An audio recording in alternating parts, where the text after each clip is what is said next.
बांसपुर गांव में पीलू auto rickshaw चलाती थी। उसका एक बेटा था टिल्लू। टिल्लू स्कूल में पढ़ाई करता था। ऐसे ही एक दिन स्कूल की प्रिंसिपल कोयल मैडम पीलू को स्कूल में बुलाती है। पीलू जी, आप बहुत मेहनत करती है और टिल्लू को पढ़ा रही है, लेकिन आपकी मेहनत पानी में जा रही है। क्या बात है प्रिंसिपल मैडम, आप ऐसा क्यों बोल रही है? देखिए पीलू जी, क्रिसमस पास आ रहा है। सभी बच्चे क्रिसमस के एग्जाम में पास होने के लिए मेहनत कर रहे हैं, मगर आपका बेटा स्कूल में टाइम पास करता है। वो लकड़ी के टुकड़ों से कुछ न कुछ बनाता रहता है। उसका पढ़ाई में मन नहीं लगता है, क्लास में ध्यान नहीं रहता है। ऐसे में वो एग्जाम कैसे पास करेगा? आप उसे कुछ काम में ही लगवा दो, यहाँ उसका कुछ नहीं होने वाला। आप ऐसा मत बोलिए मैडम, वो मेरे जैसा गरीब ना रहे इसलिए उसे यहाँ पढ़ा रही हूँ। मैं उसे समझाऊंगी। उसके बाद पीलू रात में अपने बेटे टिल्लू से बात करती है। टिल्लू, तुम्हारी स्कूल की प्रिंसिपल मुझे बुलाई थी। तुम स्कूल में पढ़ाई नहीं करते हो और बेकार में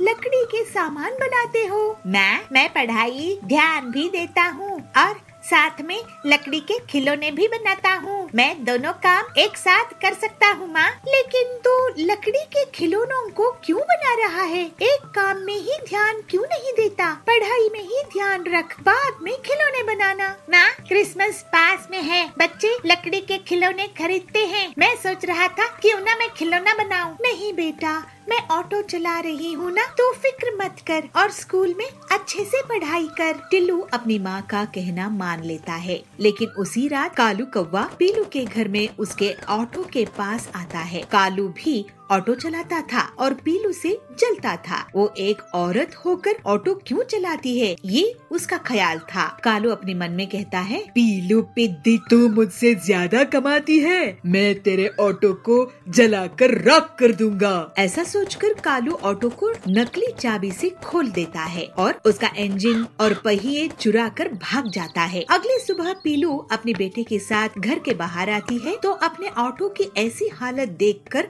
रोने लगती है। हे भगवान, ये गरीबी में तू कैसी परीक्षा ले रहा है? मेरी ऑटो का तो इंश्योरेंस भी नहीं है। अब मैं अपने बेटे को कैसे पढ़ाऊंगी? ऑटो के लिए बैंक से जो कर्ज लिया था उसे भी चुकाना है। सोची थी इस बार क्रिसमस में लोग घूमने फिरने के लिए ज्यादा बाहर निकलेंगे तो मेरी ऑटो से कमाई हो जाएगी। सब बर्बाद हो गया। पीलू अब मजदूरी का काम करने लगी और घर के लिए पैसे कमाने लगी। कालू ये देखकर बहुत खुश हो रहा था। पीलू से पैसा मांगने के लिए मकान मालिक आता था, बैंक वाले आते थे। पीलू बहुत उदास होने लगी थी। ये देखकर एक दिन टिल्लू स्कूल खत्म होने के बाद जंगल जाकर लकड़ियाँ काट कर लाता है और उन लकड़ियों को तराशने लगा। छन्नी और हथौड़े की मदद से वो एक सुंदर लकड़ी का ऑटो रिक्शा बना लेता है। फिर टिल्लू उस ऑटो ले जाकर अपनी माँ को दिखाता है। माँ,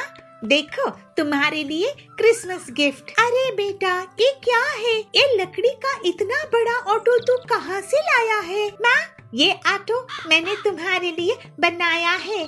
1 रुपया भी इसमें खर्च नहीं आया। अब तुम क्रिसमस में इसको लेकर चलाओ। और हाँ, वो पुराना हिस्सा ऑटो का है ना, उसको मैं इस ऑटो के ऊपर फिट कर देता हूँ। ये डबल डेकर ऑटो बन जाएगा। मैं इस पे वाटरप्रूफ पेंट कर दूंगा। वाओ मेरे टिल्लू, मुझे तुझ पर गर्व है। फिर पीलू उस ऑटो को ले जाकर जंगल में घूमने लगी। ये देखकर कालू का सिर चकरा गया और वो बेहोश हो गया। हे भगवान, इस ऑटो को अगर मैं तोड़ दूंगा तो ये ट्रिपल डेकर ऑटो ले आएगी, फिर बस ही बना देगी। मैं तो जंगल छोड़कर जा रहा हूँ। और फिर इस तरह से पीलू अपनी मेहनत से ज्यादा पैसे कमाने लगती है।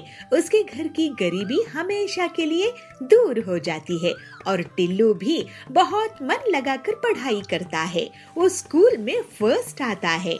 कोयल प्रिंसिपल उसकी बहुत तारीफ करती है। इस तरह से सब खुशी खुशी रहने लगते हैं। कोंडागांव के जंगल में बबलू अपनी पत्नी पीलू के साथ रहता था। बबलू बहुत ही नेक दिल, ईमानदार था, लेकिन वो जो भी काम करता था लोग उसका फायदा उठाकर उसे नुकसान पहुंचाते थे। बबलू एक बार किराना दुकान खोला तो गांव के लोग उसे उधार में चीजें खरीद लेते हैं और फिर उसको कभी भी पैसा वापस नहीं करते हैं। इस वजह से उसे दुकान बंद करनी पड़ गई। फिर बबलू ट्रैवल का बिजनेस शुरू किया, लेकिन गांव वाले उसे लिफ्ट मांगते थे और मुफ्त में ही जगह जगह ट्रैवल कर लेते थे। अपने सीधेपन के कारण वो किसी से पैसे भी नहीं मांगता था। लोग उसकी बस में बारात लेकर भी जाने लगे। इस तरह से उसका ट्रैवल का काम भी ठप पड़ गया। ऐसे ही एक दिन बबलू परेशान बैठा था, तब पीलू उसके पास आके बोली, क्या हुआ जी, आप इस तरह से परेशान क्यों हैं? तुम तो जानती ही हो पीलू, मैं जो भी काम शुरू करता हूँ उसमें मेरा आज तक नुकसान ही होता आया है। मुझे तो यही समझ में नहीं आता कि मेरा इतना नुकसान क्यों होता है। आपको इसलिए नुकसान होता है क्योंकि आप बहुत सीधे साधे हो। इन गांव वालों ने आपके भोलेपन का बहुत फायदा उठाया है। आप उधार में चीजें देते गए, कोई और दुकानदार ऐसा नहीं करता है। अगर ऐसा ही चलता रहा तो हमारे पास खाने के लिए भी पैसे नहीं बचेंगे। तुम सही कह रही हो पीलू, मैं अब एक आखिर बार एक काम शुरू करने की सोच रहा हूँ, नहीं तो शहर जाकर कोई नौकरी ढूंढ लूंगा। नहीं जी, शहर नहीं जाएंगे, यही कुछ कर लेंगे। ठीक है, लेकिन एक आखिरी बार मैं कोशिश करता हूँ। कुछ दिनों बाद बबलू पीलू से कहता है, पीलू, मैं बाजार घूमकर देख रहा था कि कहाँ क्या मिलता है। मैंने पाया कि हमारे गांव में फलों की दुकान तो है ही नहीं। गांव वाले पड़ोस के गांव से फल खरीद कर लाते हैं, इसलिए मैं सोच रहा हूँ कि मैं फलों की एक दुकान लगा दूँ। ये तो सच में बहुत अच्छा आइडिया है, लेकिन इस बार आप किसी को उधार नहीं दोगे। नहीं, अब मैं अपनी आखिरी जमा पूंजी लगा रहा हूँ, इसको मैं बर्बाद होने नहीं दूंगा। फिर जल्द ही बबलू अपनी फलों की दुकान खोल लेता है, लेकिन बहुत से गांव वाले अभी भी उससे बिना पैसे दिए फल ले जाते थे। एक दिन पीलू भी उसकी दुकान में इसीलिए बैठ जाती है कि लोग बिना पैसे दिए फल ना ले जा पाए। एक दिन हरिया काका उनके यहाँ आता है। पीलू, तुम्हारी दुकान में ड्रैगन फ्रूट है क्या? हरिया काका, ये लीजिए ड्रैगन फ्रूट, ये बहुत ही स्वादिष्ट होता है, लेकिन महंगा है। स्वादिष्ट तो होता है, लेकिन फायदेमंद भी बहुत होता है। और रही बात कीमत की, तो सेहत से बढ़कर क्या कीमत है। अभी मौसम बदलने वाला है और ये इन्फेक्शन से बचाएगा। मुझे ये 5 किलो दे दो। हरिया के जाने के बाद, सुनिए जी, हरिया काका क्या कह के गए हैं कि इन्फेक्शन होने का डर है मौसम बदलने से।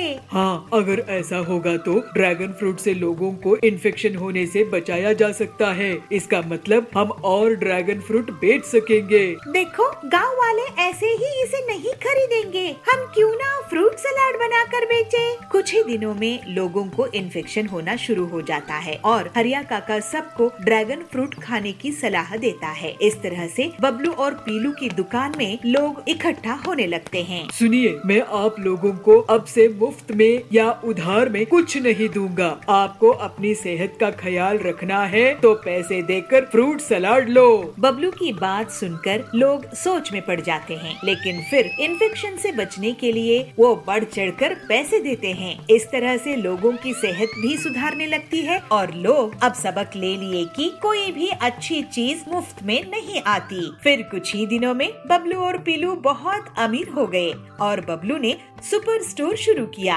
अब से गांव वाले उससे पैसे देकर ही सामान लेते थे। इस तरह सभी खुशी खुशी रहने लगे। बद्रीपुर के जंगल में पीलू चिड़िया रहती थी। वो रोज नदी में अपने नाव लेकर जाती थी और जाल बिछाकर मछलियाँ पकड़ती थी। फिर उनको मछली बाजार में बेचकर अपने परिवार का खर्चा चलाती थी। पीलू मछलियाँ पकड़ने में बहुत माहिर थी और पूरी ईमानदारी के साथ मेहनत करती थी। एक दिन सुंदरी उसे रास्ते में मिलती है और पूछती है, पीलू, आज क्या बात है, तुम सुबह सुबह ही मछली पकड़ने के लिए निकल पड़ी? हाँ सुंदरी बहन, सुबह सुबह नदी में कम भीड़ होगी तो मैं शायद ज्यादा मछली पकड़ सकूंगी। घर में माँ की तबीयत खराब है तो पैसों की बहुत जरूरत है। तुम्हारा लगन का जवाब नहीं पीलू, जाओ अच्छे से मछलियाँ पकड़ना। ठीक है बहन। फिर पीलू मछलियाँ पकड़ने के लिए नदी पहुँची और एक बड़ा सा जाल फेंकी। थोड़ी ही देर में जाल में मछलियाँ फंस जाती है और उसमें एक चमचमाती हुई बड़ी सी गोल्डन फिश भी आती है। तभी अचानक से वो मछली बोल पड़ती है, ये दीदी मुझे छोड़ दो, मैं पानी के बाहर मर जाऊंगी, मुझे छोड़ दो। अरे ये क्या, एक मछली बात कर रही है? ऐसा कैसे हो सकता है? मुझे छोड़ दो ना। पीलू आश्चर्यचकित रहती है और सोचती है, मैं इस मछली से बहुत सारे पैसे कमा सकती हूँ, इतना कि मेरा पूरा कर्जा भी चुकता हो जाएगा, माँ का इलाज भी हो जाएगा और मैं नया घर भी खरीद सकूंगी। सुनो गोल्डन मछली, मैं तुम्हें अपने साथ गाँव लेकर चलूंगी, वहाँ तुम गाँव वालों से बात करोगी। नहीं, मुझे कहीं मत लेकर जाओ, मुझे नदी में ही रहने दो, यही मेरा घर है, मुझे बख्श दो। पीलू उस मछली की भावुकता देखकर खुद भी भावुक हो जाती है। ठीक है बहन, तुम तो सच में बहुत दुखी हो गई हो, मैं तुम्हें ऐसे दुखी नहीं कर सकती, चलो मैं तुम्हें पानी में छोड़ देती हूँ। फिर वो गोल्डन मछली पानी में छलांग लगाते हुए उड़ती हुई चली जाती है और कहती है, थैंक यू पीलू। इसके बाद पीलू बाकी की मछलियों को बाजार में ले आती है। क्या आप जानते हैं हरिया काका, सुंदरी बहन, बबली दीदी, कि मैं आज जब मछलियाँ पकड़ रही थी तब मुझे एक गोल्डन मछली मिली। तो वो कहाँ है पीलू?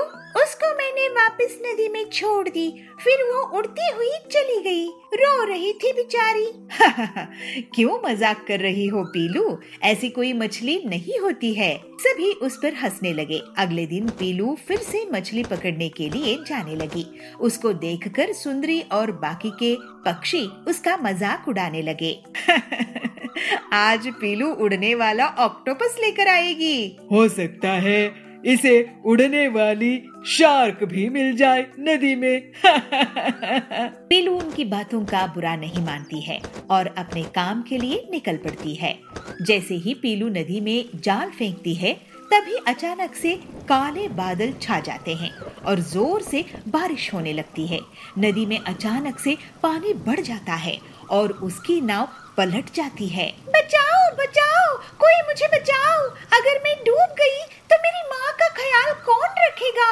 बचाओ बचाओ। पीलू डूबने ही वाली थी कि उसके पास गोल्डन मछली आ जाती है। पीलू, आप चिंता मत करो, मैं आपका बचाऊंगी, जल्द से मेरी पीठ पर चढ़ो। पीलू उस मछली को देखकर थोड़ी सी डर जाती है, लेकिन फिर उस पर चढ़ जाती है।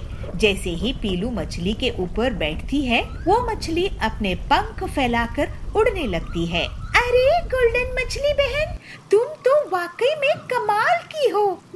तुम उड़ रहे हैं, मुझे ये विश्वास ही नहीं हो रहा है। तुमने मेरी जान बख्शी थी पीलू बहन, इसलिए मैं तुम्हें आज बचा रही हूँ।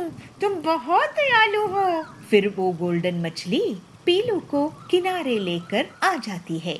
उड़ने वाली मछली को देखकर सभी हैरान रह जाते हैं। अरे ये क्या, पीलू सच बोल रही थी, ये उड़ने वाली मछली ही है। गोल्डन मछली, तुम्हारा बहुत बहुत धन्यवाद। नहीं पीलू, धन्यवाद की जरूरत नहीं है, तुम्हें मेरी जब भी मदद लगेगी मैं आ जाऊंगी।